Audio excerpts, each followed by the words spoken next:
Boa tarde, meus irmãos. Me ouvem bem? Vamos então dar início à nossa aula. Eu gostaria muito que a aula de hoje não fosse um tanto quanto polêmica, mas ela é. É um dos assuntos mais polêmicos entre os evangélicos, de uma maneira geral. É um dos assuntos que mais tem, digamos assim, divergências em alguns pontos, e esse debate já dura séculos.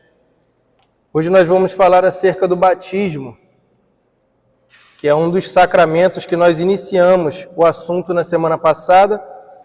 Todos concordam que o batismo foi instituído por Cristo, que ele tem que ser feito com o uso de água e tem que ser feito em nome do Pai, do Filho e do Espírito Santo. Mas, entretanto, existem muitas discordâncias quanto ao seu simbolismo, quanto à sua forma de administração e a quem devemos batizar. Nós temos aí uma guerra que dura séculos no meio evangélico, se o batismo tem que ser por imersão, por aspersão, se devemos ou não batizar as crianças, se devemos rebatizar irmãos vindo de outras congregações, outras denominações. E esse é um assunto muito polêmico, que dura aí alguns séculos, irmãos.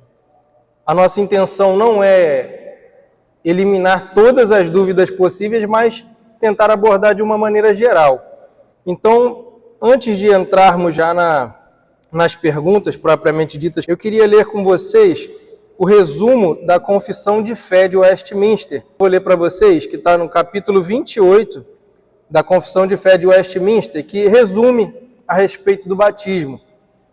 Diz assim: o batismo é um sacramento do Novo Testamento instituído por Jesus Cristo, não só para solenemente admitir na igreja a pessoa batizada, mas também para servir-lhe de sinal e selo do pacto da graça, de sua união com Cristo, da regeneração, da remissão dos pecados e também da sua consagração a Deus por Jesus Cristo, a fim de andar em novidade de vida. Este sacramento, segundo a ordenação de Cristo, há de continuar em sua igreja até o fim do mundo. O elemento exterior usado nesse sacramento é a água com a qual o ministro do Evangelho, legalmente ordenado, deve batizar o candidato em nome do Pai, do Filho e do Espírito Santo. Não é necessário imergir na água o candidato, mas o batismo é devidamente administrado por efusão ou aspersão. Não só os que professam a sua fé em Cristo e obediência a Ele, mas os filhos de pais crentes, embora só um deles seja, devem ser batizados. Posto que seja grande pecado desprezar ou negligenciar esta ordenança, contudo a graça e a salvação não se acham tão inseparavelmente ligados com ela, que sem ela ninguém possa ser regenerado e salvo, os que sejam indubitavelmente regenerados, todos os que são batizados. A eficácia do batismo não se limita ao momento em que é administrado. Contudo, pelo devido uso desta ordenança, a graça prometida é não somente oferecida, mas realmente manifestada e conferida pelo Espírito Santo, àqueles a quem pertence, adultos ou crianças, segundo o conselho da vontade de Deus em seu tempo apropriado. O sacramento do batismo deve ser administrado uma só vez a uma pessoa. Então, a Confissão de Fé de Westminster, acho que ela já resume como um todo o nosso entendimento como Igreja Presbiteriana do Brasil a respeito do batismo. Depois, se vocês quiserem, eu passo aí com mais calma, mas todos têm acesso na internet, está lá o capítulo 28 da Confissão de Fé de Westminster. No ano passado nós tivemos uma aula aqui sobre este assunto. Hoje nós vamos a partir da pergunta 165. O que é batismo? E resposta diz assim: batismo é um sacramento do Novo Testamento no qual Cristo ordenou a lavagem com água em nome do Pai, do Filho e do Espírito Santo, para ser um sinal e selo de nos unir a si mesmo, da remissão dos pecados pelo seu sangue e da regeneração pelo seu Espírito, da adoção e ressurreição para a vida eterna, e por ele os batizandos são solenemente admitidos à igreja visível e entram em um comprometimento público, professando pertencer inteira e unicamente ao Senhor. Então percebam que há uma gigantesca concordância entre o Catecismo Maior e a Confissão de Fé de Westminster e o Breve Catecismo. Eles estão completamente interligados. Então, irmãos, primeiro ponto, acerca do batismo. Na Nova Aliança, Cristo estabelece o batismo para a sua igreja. E a passagem que é mais claramente expressa está em Mateus capítulo 28, verso 19, quando Cristo diz assim: portanto, ide, fazei discípulos de todas as nações, batizando-os em nome do Pai, do Filho e do Espírito Santo. E ele continua dizendo: e eis que estou convosco até a consumação dos séculos. Então Cristo, após a sua morte e a sua ressurreição, estabelece uma ordenança, um sacramento, uma ordem para a sua igreja, o seu povo, que eles saíssem a pregar, ensinando o Evangelho e batizar aqueles que crescem, em nome do Pai, do Filho e do Espírito Santo, como um selo, como um sacramento para o seu povo. Então, o primeiro ponto é que ele foi ordenado por Cristo para ser um sinal e selo, e para nos unir a ele. Todo aquele que crer e for batizado será salvo. Isso está, acho que em Marcos, capítulo 16, se eu não me engano. Aí uns perguntam, a gente perde a salvação se não for batizado? A Igreja Católica, por exemplo, diz que se não formos batizados, não seremos salvos. Vocês creem dessa forma? Então, o batismo ele é um sinal que estamos unidos a Cristo, pertencemos à igreja visível, terrena de Cristo, estamos ali estabelecendo, fazendo parte da aliança do Novo Testamento, mas não necessariamente, se não formos batizados, perderemos a salvação. Temos o exemplo do ladrão da cruz. Ele creu no Senhor, ali no último instante, e Cristo disse para ele: ainda hoje estará comigo no paraíso, no meu reino. Então, quando Marcos diz que aquele que crer e for batizado será salvo, o que não crer estará condenado, ele está falando a respeito da palavra crer, e não do ato de ser batizado. Quem crê e for batizado será salvo, aquele que não crê será condenado. Ele está falando a respeito da fé em Jesus Cristo. Tá? Isso tem que ficar bem claro para nós. Mas o batismo é uma ordenança de Cristo, e nós que pertencemos à igreja visível de Cristo, devemos sim nos batizar. Isso está bem claro na confissão, no catecismo e na Bíblia Sagrada. Então, o segundo ponto aqui, que deve ser com água, deve ser em nome do Pai, do Filho e do Espírito Santo. Cadê? Eu marquei aqui. E deve ser feito até a vinda do nosso Senhor Jesus Cristo. Todos os membros, os novos membros que se converterem ao Senhor Jesus e ingressarem na Igreja de Cristo, elas devem se batizar como um sinal para externar o que está havendo dentro daquela pessoa. Ela tem que externar que ela creu, que ela se arrependeu e da sua salvação. Então é um rito de iniciação pelo qual a pessoa é solenemente admitida à igreja visível de Cristo. Assim como os judeus no Antigo Testamento eram admitidos ao povo de Deus mediante a circuncisão, o batismo funciona como um selo da aliança que Deus tem com o seu povo. É uma forma visível de expressar quem tem esse compromisso com Cristo, que é seu discípulo, e funciona como um símbolo do que Deus faz para a nossa salvação, e que nós recebemos como promessa, que é a lavagem da culpa, por isso o símbolo da água, o perdão dos pecados, a regeneração da nossa vida, morte para o pecado e novidade de vida em Cristo para com Deus. E também funciona como uma marca visível da separação da Igreja de Deus com o povo do mundo, mostrando que nós somos um povo separado, distinto, e a nossa marca externa é que nós fomos batizados em nome do Pai, do Filho e do Espírito Santo, e nós pertencemos ao nosso Salvador. Somos um povo separado e a nossa marca é o batismo. Tudo tranquilo até aí? Então o batismo ele expressa tudo isso.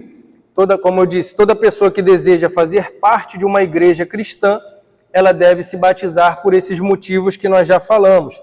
E nós não podemos de maneira nenhuma acrescentar algum outro tipo de propósito ou outra finalidade além daqueles que a Bíblia nos ensina. Os reformadores entenderam que existem 3 pré-requisitos para o batismo, como eu já falei: a água, em nome da Trindade, e um ministro da palavra devidamente ordenado pela igreja. E quanto à sua maneira de administração, a maioria dos reformados entendem que a aspersão ou a efusão são legítimos. Nós já vamos entrar então no primeiro grande ponto de debate. Aspergir é derramar a água sobre a cabeça da pessoa. Efusão seria salpicar. Todos aqui acho que já presenciaram um batismo ministrado pelo pastor Joel, que ele pega um pouquinho de água e passa sobre a cabeça da pessoa que está sendo batizada, da criança ou do adulto, enfim. Então essa é a maneira de aspersão. E os reformadores entenderam que não seria necessário imergir por completo a pessoa na água e que a aspersão ou a efusão seriam suficientes para simbolizar adequadamente aquilo que o batismo representa, que é a lavagem e o selo do Espírito Santo sobre o crente. Contudo, os reformados aceitam o batismo por imersão, praticado por algumas igrejas irmãs, não por todas, mas isso é um outro assunto que nós não vamos entrar, senão não vai dar tempo aqui. Então, por muitas vezes nós sim recebemos irmãos de outras denominações que foram batizados por imersão e são aceitos como irmãos. Mas no caso de igrejas tidas como seitas, a Igreja Presbiteriana do Brasil não aceita o seu batismo. A Igreja Católica não é aceita. Enfim, esse é um outro assunto para um outro momento. Mas a maioria das igrejas reformadas que batizam por imersão, sim, nós aceitamos como um batismo válido. Estou tentando resumir, irmãos, porque é um assunto muito extenso. Eu sei que alguns irmãos ou não vão querer fazer algum tipo de comentário. Eu não sei se os irmãos vão ficar envergonhados. Na maioria das semanas as pessoas ficam envergonhadas e perguntam quando acaba a aula. Então, dando prosseguimento, a palavra batismo, sim, ela significa, propriamente dito, imergir. Mas a tradução que vem do verbo grego baptizo, ela tem o sentido de imergir, mas não completamente. Ela pode também ser traduzida no sentido de lavagem ou purificação. Por isso que algumas igrejas entendem que o batismo deve ser por imersão, por causa da sua tradução. Eu trouxe aqui um trecho da Teologia Sistemática de Berkhof, que fala a respeito do batismo, que também ajuda bastante a entender sobre esse tema. Diz assim, depois eu trouxe ali, se alguém quiser ler: visto que a palavra baptizo não significa necessariamente imergir, e uma vez que em nenhum caso o Novo Testamento explicitamente afirma que o batismo era feito por imersão, o peso da prova permanece sobre os imersionistas. Aí ele traz algumas perguntas aqui muito boas. João Batista seria capaz de realizar a enorme tarefa de fazer imergir as multidões que se ajuntavam em torno dele às margens do Rio Jordão, ou ele simplesmente derramava a água sobre a cabeça deles, como indicam algumas inscrições primitivas? Outra pergunta: os apóstolos teriam achado água suficiente em Jerusalém e teriam as facilidades necessárias para batizar por imersão 3.000 pessoas num só dia? Vocês devem lembrar daquela passagem lá da pregação de Pedro no dia de Pentecostes.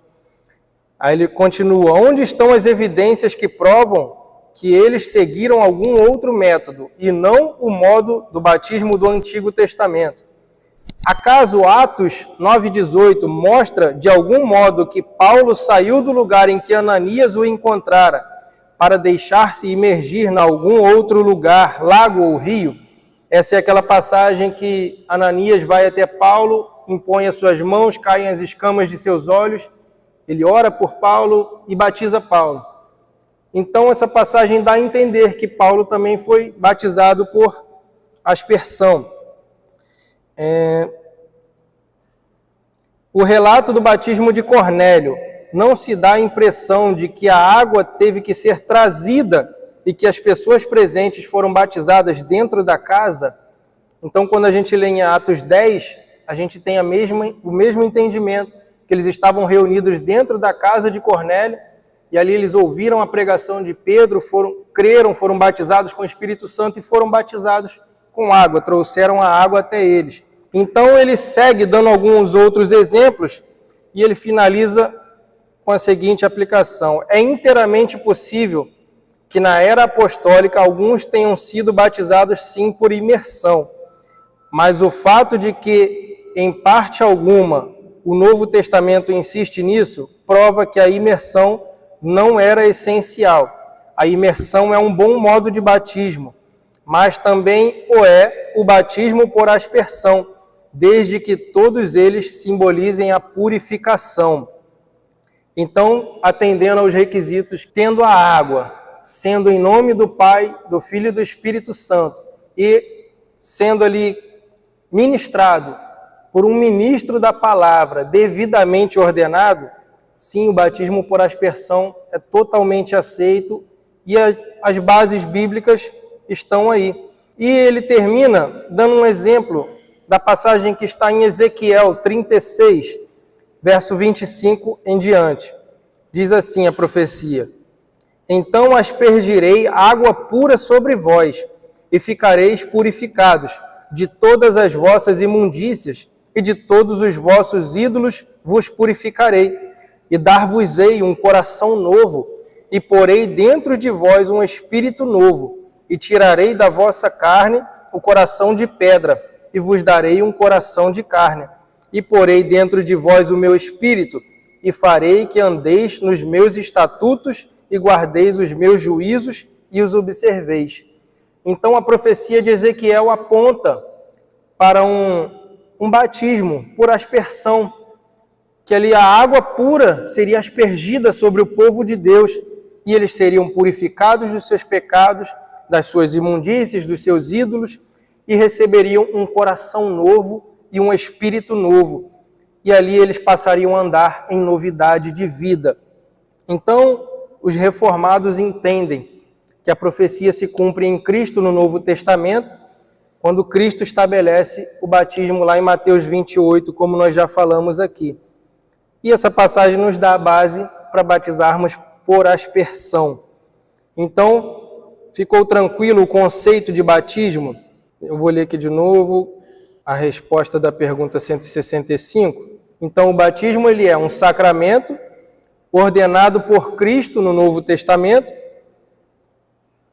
a lavagem com água em nome do Pai, do Filho e do Espírito Santo, para ser um sinal e um selo de nos unir a Ele mesmo, para ser um sinal da remissão de pecados pelo seu sangue e da regeneração pelo seu Espírito. Também é um sinal da adoção e ressurreição para a vida eterna. E por ele, aqueles que são batizados são solenemente admitidos à igreja visível e entram em um comprometimento público e professam pertencer de maneira inteira e única à igreja do Senhor e ao Senhor. Então, o resumo da pergunta 165 é bem contundente. Entendemos o conceito, então, de batismo? Nenhum irmão quer fazer nenhuma pergunta polêmica para eu usar a ajuda dos universitários de novo? Então vamos para o próximo ponto. A pergunta de número 166. A quem deve ser ministrado o batismo? Resposta. O batismo não deve ser administrado aos que estão de fora da igreja visível, e assim estranhos ao pacto da promessa, enquanto não professarem a sua fé em Cristo e obediência a Ele.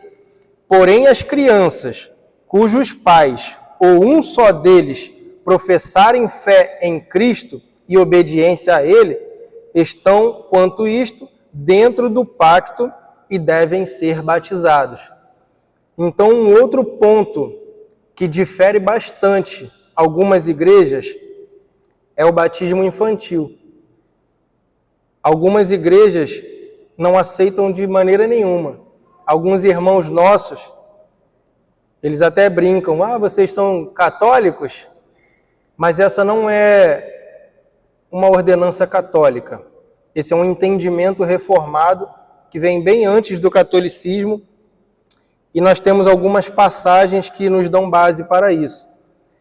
Os reformados, exceto os batistas, batizam as suas crianças. A Igreja Presbiteriana do Brasil crê na doutrina da aliança e, por isso, batiza os seus infantes. E nós entendemos que, assim como Deus, ele firmou uma aliança com Abraão, sendo o pai dos crentes, lá em Gênesis 17, para ser o seu Deus e o Deus da sua descendência, Deus também firma conosco uma aliança perpétua. E na antiga aliança, o sinal era a circuncisão. Nós entendemos que a circuncisão ela foi substituída pelo batismo, assim como a Páscoa do Antigo Testamento foi substituída pela ceia do Senhor. Paulo diz lá em Romanos capítulo 4 que a circuncisão ela era o selo da fé. E ele também diz em Colossenses capítulo 2 que o batismo é essa circuncisão. Então, como eu disse, assim como a Páscoa foi substituída pela ceia, nós entendemos que a circuncisão ela foi substituída pelo batismo. E a ordenança de Deus no Antigo Testamento, no pacto feito com Abraão, dizia que a criança, ao 8º dia de nascida, deveria ser circuncidada. E isso não era feito com base na fé da criança, mas na fé dos seus pais. Uma criança com 8 dias de nascido, ela não consegue discernir o certo e o errado.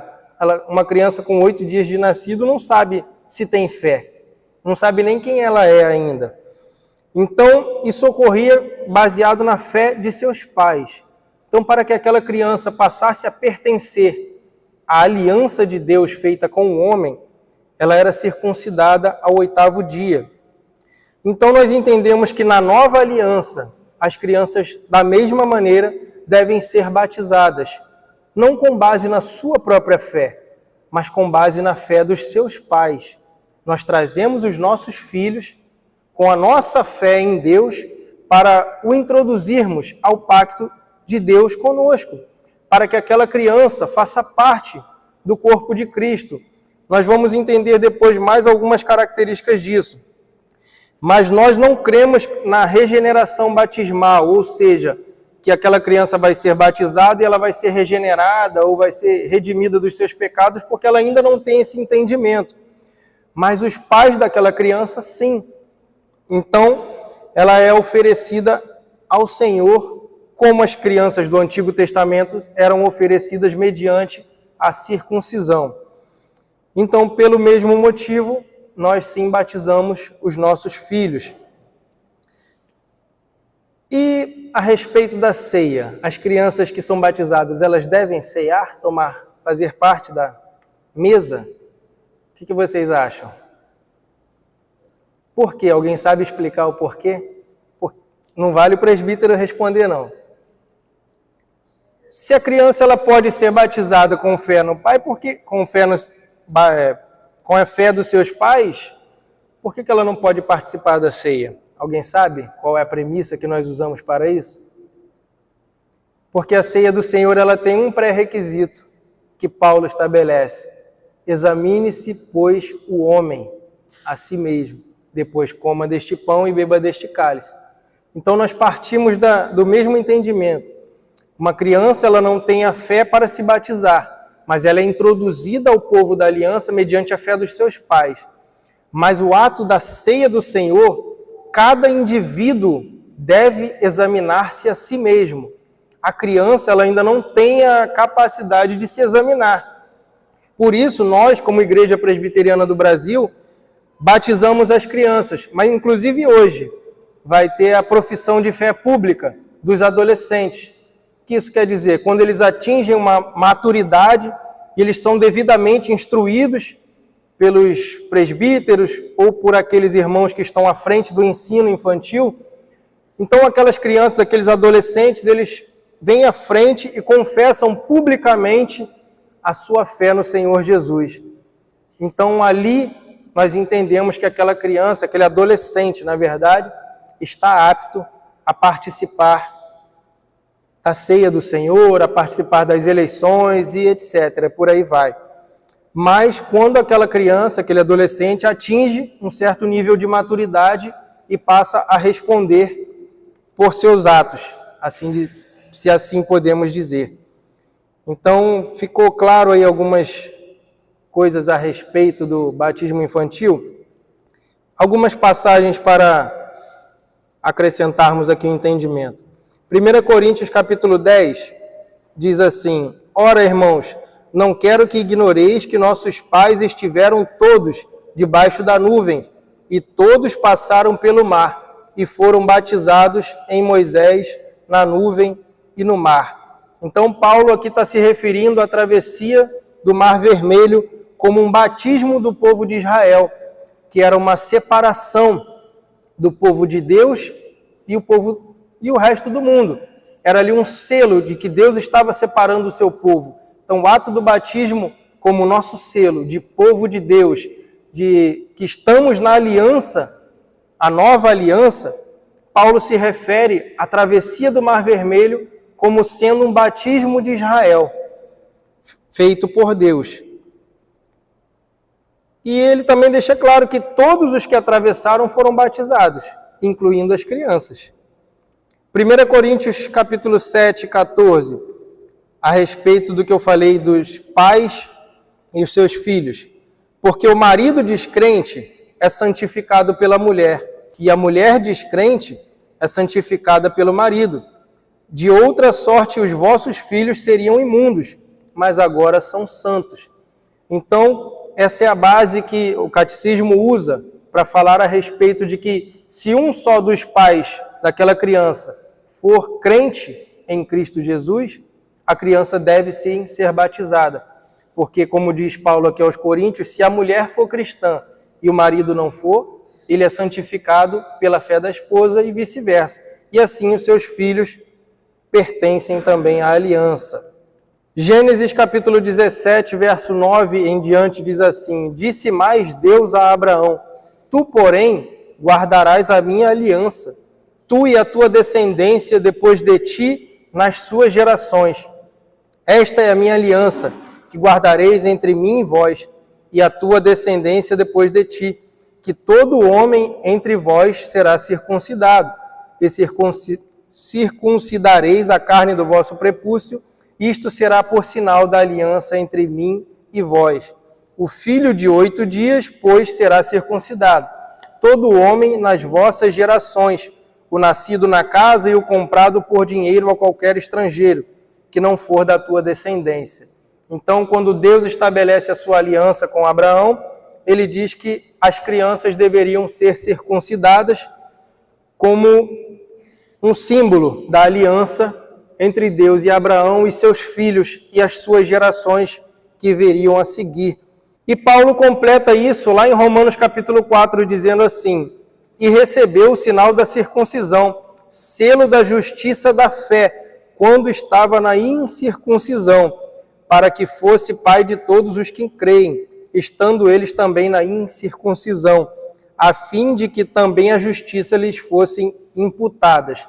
Então vê que o Novo Testamento, ele segue a direção do Antigo Testamento. E Gálatas 3,9 diz que, de sorte que os que são da fé são benditos como o crente Abraão. Então, pela fé, Abraão recebeu a circuncisão e os seus filhos foram circuncidados. Pela fé, nós fomos batizados e os nossos filhos também seriam batizados, dando continuidade do Antigo e o Novo Testamento, a Antiga e a Nova Aliança. E para mais uma passagem aqui só para complementar, Atos 2:38. E disse-lhes Pedro: arrependei-vos e cada um de vós seja batizado em nome de Jesus Cristo, para perdão dos pecados, e receberei o dom do Espírito Santo, porque a promessa vos diz respeito a vós, a vossos filhos e a todos os que estão longe, a tantos quanto Deus nosso Senhor chamar. Então Pedro aqui também deixa bem claro que a promessa é para nós e para os nossos filhos e a todos os que Deus chamar.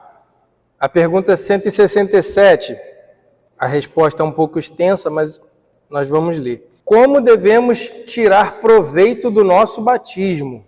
O dever necessário, mas muito negligenciado de tirar proveito do nosso batismo, deve ser cumprido por nós durante toda a nossa vida, especialmente no tempo da tentação. Quando assistimos à administração desse sacramento a outros, por meio da séria e grata consideração da sua natureza e dos fins para os quais Cristo o instituiu, dos privilégios e benefícios conferidos e selados por ele e do voto solene que nele fizemos por meio da humilhação devida à nossa corrupção pecaminosa, às nossas falhas e ao andarmos contrários à graça do batismo e aos nossos votos, por crescermos até a certeza do perdão de pecados e de todas as mais bênçãos a nós seladas por este sacramento, por fortalecer-nos pela morte e ressurreição de Cristo, em cujo nome fomos batizados para a mortificação do pecado e a vivificação da graça, e por esforçar-nos a viver pela fé, a ter a nossa conversão em santidade e retidão, como convém àqueles que deram os seus nomes a Cristo, e a andar em amor fraternal, como batizados pelo mesmo Espírito em um só corpo. Então, antes de encerrar com essa pergunta, nós entendemos que o batismo, para resumir tudo que nós falamos, ele foi instituído por Cristo, a sua igreja. Ele deve ser feito com água, em nome do Pai, do Filho e do Espírito Santo. Ele deve ser ministrado por um ministro da palavra devidamente ordenado. Ele pode sim ser por imersão, mas nós entendemos que a aspersão é suficiente para simbolizar o fim a qual ele se destina, que é a purificação dos pecados e o selo de Deus para com seu povo. E nós entendemos que nós, como igreja presbiteriana, devemos sim batizar os nossos filhos. Então, até esse ponto ficou tranquilo, ficou claro. E a pergunta seguinte foi, então, como nós devemos tirar proveito do nosso batismo? E ele começa dizendo aqui que, apesar de muito negligenciado, nós devemos tirar proveito durante toda a nossa vida, especialmente nos tempos de tentação. Por que ele inicia dessa forma? Eu queria encerrar dizendo que, mesmo nos momentos mais escuros da nossa vida, nós devemos nos lembrar que um dia nós fomos batizados e selados por Deus em Cristo Jesus, e isso em nome do Pai, do Filho e do Espírito Santo. Nós fomos separados para Deus, para Cristo, para o Espírito Santo. Nós recebemos um tratamento diferenciado, somos um povo diferenciado, fazemos parte de uma aliança, fomos recebidos como filhos de Deus, morremos para o mundo e passamos a viver para Ele. Cristo nos deu uma nova vida, hoje Ele é o nosso Redentor, Ele é o nosso ajudador, Ele é o nosso advogado, Ele é aquele que sacia a nossa sede, Ele é aquele que sacia a nossa fome, Ele é aquele que nos guia pelo vale da sombra da morte, e nós não tememos mal algum. Ele é o nosso socorro bem presente na hora da angústia, Ele é a nossa rocha eterna, Ele é o nosso sol da justiça, Ele é a sombra a qual nós habitamos, para não temermos mal algum, como está lá no Salmo 91. Ele nos deu o seu Espírito como selo, como penhor da nossa salvação. E é Ele quem nos convence do pecado, do juízo e da justiça. E com isso nós alcançamos uma paz que excede todo entendimento. E o batismo, o momento do nosso batismo, deve estar bem vivo em nossa memória, porque um dia nós ouvimos a pregação do Evangelho, o nosso coração se estremeceu, nós recebemos tudo isso aqui que eu acabei de falar, e nós publicamente confessamos tudo isso através do nosso batismo. Você lembra o dia que você foi batizado? Você lembra o momento que você veio a público e a água foi aspergida ou você foi imerso? Você lembra desse momento? Da sensação de que a gente brinca muito em dizer que ali o velho homem morreu e nasceu uma nova criatura. Então, nos momentos mais obscuros da sua vida, se lembra desse momento? Se lembra que agora você é selado por Deus? E essa pergunta e a resposta de número 167 aponta para isso. O proveito do nosso batismo, isso deve estar vivo em nossos corações, em nossos pensamentos. Nós que sim fomos batizados quando adultos, nós temos essa memória. Nós devemos guardar essa memória. Ali nós confessamos diante do mundo que nós não fazemos mais parte do mundo, mas fazemos parte de um povo santo, um povo separado e que nós temos um Pai que cuida de nós. E isso deve nos fortalecer, irmãos, no momento da dificuldade. Ah, mas quanto às crianças que são batizadas e não entendem nada? Um dia elas virão aqui à frente e elas confessarão publicamente que elas também creem nesse mesmo Deus. E elas sabem que elas um dia também foram seladas pelo batismo e fazem parte de um povo santo que foi lavado e remido pelo sangue de Cristo. Então, irmãos, eu sei que não foi tempo suficiente para sanarmos todas as dúvidas, porque esse assunto é quase que infinito, mas eu acho que devemos tirar algum proveito desse momento e as próximas aulas que os irmãos possam interagir mais e se houver algumas dúvidas, que vocês possam externar e que uns possamos ajudar uns aos outros, como a própria pergunta 167 diz, andar em amor fraternal. Isso quer dizer que somos irmãos, fazemos parte de uma aliança, devemos ajudar uns aos outros. Então, que os irmãos possam sim tirar proveito do momento em que foram batizados ou do momento em que professaram publicamente a sua fé e possam tirar proveitos de um corpo. Somos irmãos, pertencemos a um corpo, o corpo de Cristo, e o nosso selo foi o batismo. Assim como no Antigo Testamento era a circuncisão, hoje o nosso é o batismo. Amém?